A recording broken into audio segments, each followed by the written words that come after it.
यह एक अजीब और शक्तिशाली परिवार। पिता असाधारण रूप से शक्तिशाली हैं। वह नंगे हाथों से एक 140 मील प्रति घंटे की रफ्तार से आती बेसबॉल को आसानी से पकड़ सकते हैं। मां बिजली की तरह तेज है। उनकी गति इतनी अधिक है कि कोई भी कैमरा उन्हें ठीक से कैद नहीं कर सकता। बेटा असंभव रूप से बुद्धिमान है। किसी भी हमले के होने से पहले ही वह उसका समाधान ढूंढ लेता है। और बेटी, वह पढ़ नहीं सकती, लेकिन उसके आसपास जो भी सोचता है वह उसे साफ साफ सुन सकती है। फिर भी कुछ दिन पहले तक वे एक सामान्य परिवार थे। एक दिन एक तूफान के दौरान उनका विमान दुर्घटनाग्रस्त होकर झील में गिर जाता है। मृत्यु के मुंह से वापस आने के बाद वे रहस्यमय शक्तियां प्राप्त कर लेते हैं। पहली बार शक्ति का एहसास पिता, जिन्हें दादा फैट कहा जाता है, एक क्लर्क पुलिस अधिकारी थे। एक दिन पुलिस एक अपराधी को पकड़ लेती है, लेकिन अचानक वह बंदूक निकालकर फायर कर देता है।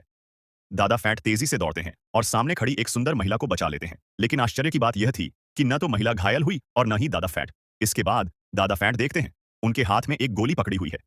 उन्हें एहसास होता है कि उनके शरीर में कोई अजीब शक्ति आ गई है। दोस्त के साथ प्रयोग। इस घटना के बाद दादा फैट अपने सबसे अच्छे दोस्त छोटे काले को बुलाते हैं और अपनी शक्ति दिखाते हैं, लेकिन छोटा काला इस पर विश्वास नहीं करता।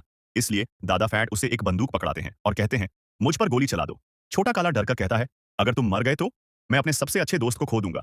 मैं अभी तक शादी भी नहीं किया हूं, मुझे जेल जाना पड़ेगा। लेकिन अचानक गलती से बंदूक से गोली चल जाती है और दादा फैट उसे झट से पकड़ लेते हैं। वह दादा फैट को एक इमारत की छत पर ले जाता है और कहता है, देखते हैं क्या तुम उड़ सकते हो। लेकिन दादा फैट डर जाते हैं। वह सोचते हैं, अगर मैं उड़ नहीं सका तो नीचे गिरकर मर जाऊंगा। छोटा काला कहता है, तुम गोलियां पकड़ सकते हो, गिरने से भी नहीं मरोगे।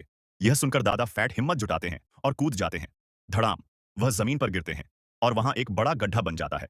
इससे पता चला कि दादा फैट उड़ नहीं सकते, लेकिन उनका शरीर अविनाशी है और भी रहस्य इंतजार कर रहे हैं। इस बीच दादा फैट को यह पता नहीं है कि उनकी पत्नी को भी कोई अजीब शक्ति मिल चुकी है।